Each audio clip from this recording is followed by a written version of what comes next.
অনেক স্ত্রী স্বামীর বিপদের দিনে নিজের সবটুকু দিয়েও পাশে দাঁড়ায়, প্রয়োজনে বাবার বাড়ি থেকেও এনে সাহায্য করে, শুধু চায় স্বামীটা আবার উঠে দাঁড়াক।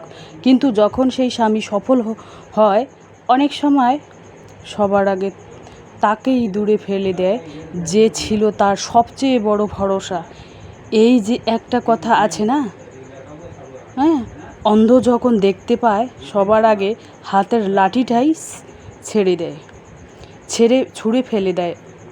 অনেক অনেক মেয়ের জীবনটাই যেন এই কথার বাস্তব রূপ নেয়। প্রথমে 10,000 টাকা ইনকাম হতো, এখন 1,00,000 টাকা ইনকাম। প্রতি মাসে 4টে টিপস আপনার জীবন বদলে দিবে। তো নতুন দিনে নতুন আরেকটি ভ্লগ ভিডিও নিয়ে হাজির আমি আপনাদের মাঝে। সাভানা, ভারতের ছোট্ট একটা গ্রাম শীতলকুচি জেলা থেকে বলছি। তো welcome back to my channel. আসসালামু আলাইকুম। তোমরা সবাই কেমন আছো? আমি আশা করি তোমরা সকলে ভালো আছো। আলহামদুলিল্লাহ আমিও ভালো আছি। আমার পরিবার পরিজনদের নিয়ে আলহামদুলিল্লাহ আমি ভালোই আছি। আর আমার প্রাণপ্রিয় কলিজা আপু ভাইয়েরা, তোমরা সবাই কেমন আছো?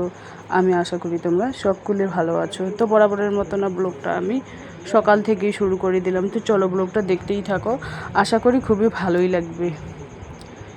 প্রথমে 10,000 টাকা ইনকাম হতো, এখন 1,00,000 টাকা ইনকাম। প্রতি মাসে 4টে টিপস আপনার জীবন বদলে দিবে।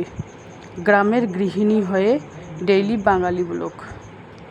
তো আমার ব্লগ কিন্তু প্রত্যেক দিন বিকাল 4টায় আসে। আর আমার ব্লগের কোনো না কোনো অংশ ভালো লাগলে সাবস্ক্রাইব করে পাশে থাকবেন।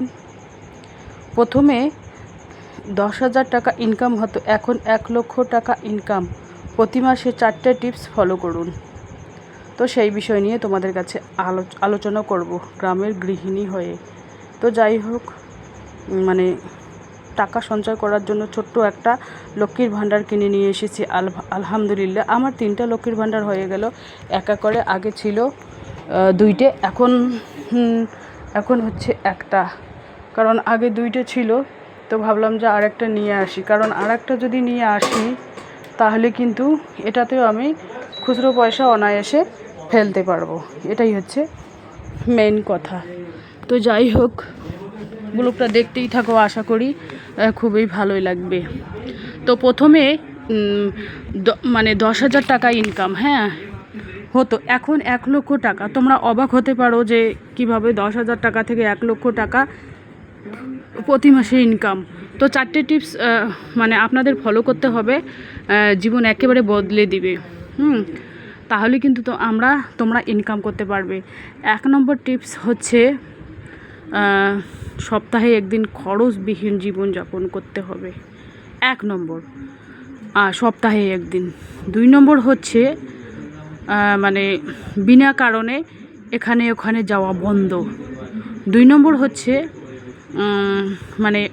অনলাইনে যেটা আমরা শপিং করব সেটা কিন্তু আগে যে এটা ঘন ঘন করেছিলাম, মাসে 2বার 3বার, এখন আমরা 3 মাস বা 6 মাস স্কিপ করে করব শপিং। আর 4 নম্বর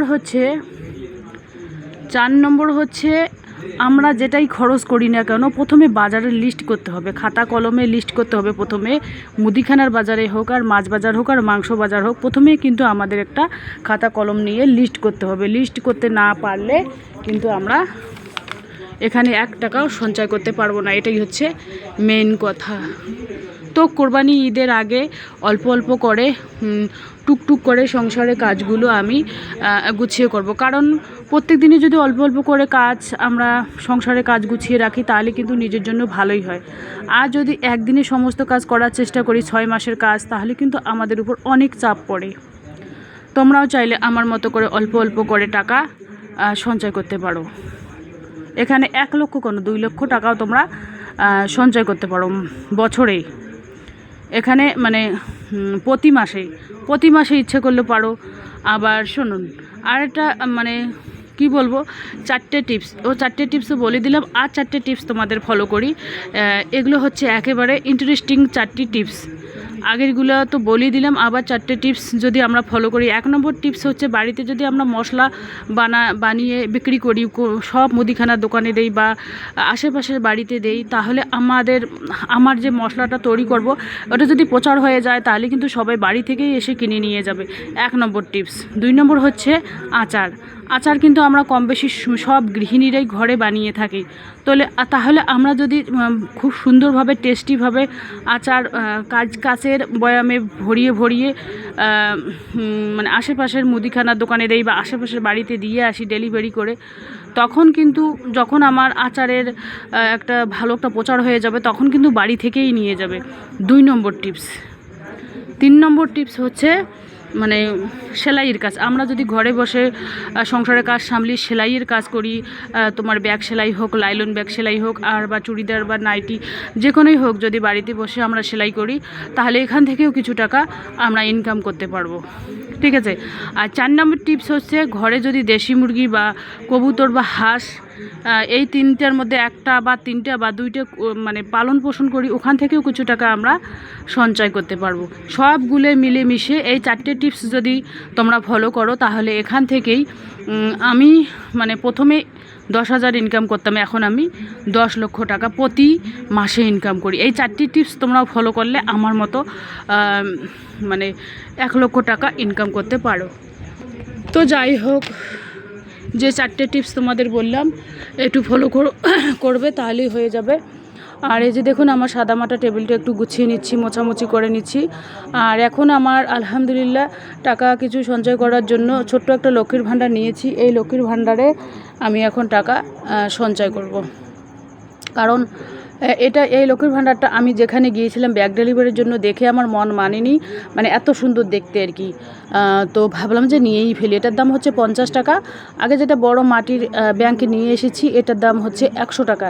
আর যেটা প্লাস্টিকের দেখতে পাচ্ছেন ওটার দাম হচ্ছে ওটারও দাম 50 টাকা। তো যাই হোক, এরকম 4-5টা যদি টেবিলের উপরে থাকে বেশ ভালোই লাগে, দেখতেও ভালো লাগে।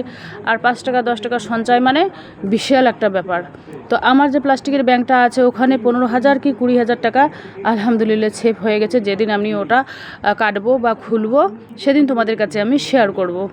তো এইভাবে যদি আমরা গ্রামের গৃহিণী হয়ে অল্প অল্প করে টাকা সঞ্চয় করতে পারি তাহলে কিন্তু ভবিষ্যতে ছেলেমেয়ের কপাল একেবারে উজ্জ্বল হয়ে যাবে। তো আমরা যদি ছেলেমেয়ের কথা না ভাবি তাহলে কে ভাববে? এটাই হচ্ছে মেন কথা। তো রান্না এখানে ভাত বসিয়ে দিয়েছি, কড়াইয়ের মধ্যে চাপিয়ে দিয়েছি। অল্প স্বল্প ভাত হলে কিন্তু আমি কড়াইয়ের মধ্যেই বসিয়ে দিই। আর যদি বেশি পরিমাণে রান্না হয় তাহলে কিন্তু আমি রাইস কুকারেই রান্না করি।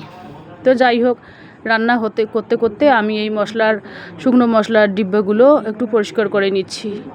তো যাই হোক, অল্প অল্প করে কোরবানি ঈদের আগের আর বেশি দিন নেই, সামনের বুধবার হবে আর কি কোরবানির ঈদ। এবার মানে কোরবানির ঈদ ভালো হবে না। তো মায়ের বাসায় চলে এসেছি সন্ধ্যার সময়, যে দেখুন। তো মায়ের বাসায় চলে এসে আমার বোন এসেছে, বোনের ছেলে মেয়ে ওই দেখুন, ওরা সবাই ছোট ছোট ছেলেমেয়েরা ওরা আর খেলতেছে আর কি। এটা আমার মায়ের বাসা, ভাঙাচুরা টিনের ঘর বাড়ি। তো আলহামদুলিল্লাহ খাওয়া দাওয়া হচ্ছে। আমার আব্বা বসে আছে, হাজব্যান্ড বসে খাচ্ছে। তো আব্বাকে আমি তুললাম না। তো বাড়িতে চলে আসলাম। বাড়িতে যেহেতু ছেলে মেয়েকে রেখে গিয়েছি ওদের জন্যও তো রান্না করতে হবে। তো আমরা দুজন ওখানে খেয়ে এসেছি, ছেলে মেয়ের জন্য নিয়ে আসা হয়নি। মা বলছিল যে নিয়ে যাও ছেলে মেয়ের জন্য। আমি বললাম কি না, তোমাদের জন্য রান্না করেছো, আমি নিয়ে যাব, আবার তোমাদের ভাত সবজি কম হয়ে যাবে, সেই জন্য আর কি আনা হয়নি। তো বাড়িতে এসেই দেখি মেয়ে অলরেডি পোলট্রির মাংস রান্না করে রেখেছে। তা আমি ভাতটা বসিয়ে দিলাম আর কি। ভাতটা বসিয়ে দিলাম এই কারণ রান্না যেহেতু মাংসটা করেছে, মেয়ে ভাবছে যে আমার আম্মু ভাত তরকারি নিয়ে আসবে, কিন্তু আমি নিয়ে আসিনি। এই কারণে নিয়ে আসিনি, ওদের কম পড়ে যাবে সেই জন্য আমি নিয়ে আসিনি। এটাই হচ্ছে মেন কথা। কারণ ওদেরও তো বুঝতে হবে আমার মা বর্তমান বয়স্ক হয়ে গেছে, তো চাপ দিলে কেমন হয় না, সেই জন্য অত চাপ দেইনি। আমরা দুজনেই খেয়ে এসেছি। তো ভাবলাম যে মাছ বানাবো, আর পোলট্রির মাংস তো মেয়ে বানিয়েছে। তো এই মাছ কটা কিন্তু আমার মা দিয়েছে। তো যাই হোক, ব্লগটা দেখতেই থাকো, আশা করি খুবই ভালোই লাগবে। আর এইভাবে কড়কড়া মাছ ভাজা না হলে কিন্তু ছেলেমেয়েরা খেতে চায় না। এখানে মশলা পিষিয়ে রেখে দিয়েছি থালার মধ্যে, দেখা যাক আর কি রান্না করা যায়। এখানে হচ্ছে ডিম ভাজা করেছি, আর চিচিঙ্গা আলু দিয়ে একটু মাখা করব। কারণ আমার আবার সবজি পছন্দ, ছেলেমেয়েরা আবার মাছ মাংস হলেও ওরা সবজি খেতে চায় না। তো আমার জন্যই আমি রান্না করি, ওরা খেলে খাবে, না খেলে নাই, আমারও তো জোর নেই। তো এই যে দেখুন বিছানা আমি টান টান করে রেখেছি, কাপড় কয়েকটা গুছিয়ে লাল রেখে দিয়েছি। তো যাই হোক, আজকের ব্লগ এ পর্যন্তই। ততক্ষণ তোমরা সবাই সুস্থ থাকো, সাবধানে থাকো, টাটা, আল্লাহ হাফেজ। এই যে দেখতেই পাচ্ছেন কড়াইয়ের মধ্যে ভাত হয়ে গেছে অলরেডি। তো এখানে আম আছে, এগুলো আমার মায়ের বাসা থেকে নিয়ে এসেছি। আর এখানে ডিম ভাজা আছে, আর দেখুন শুকনো লঙ্কা একটা ভেজে নিয়েছি খাবার জন্য।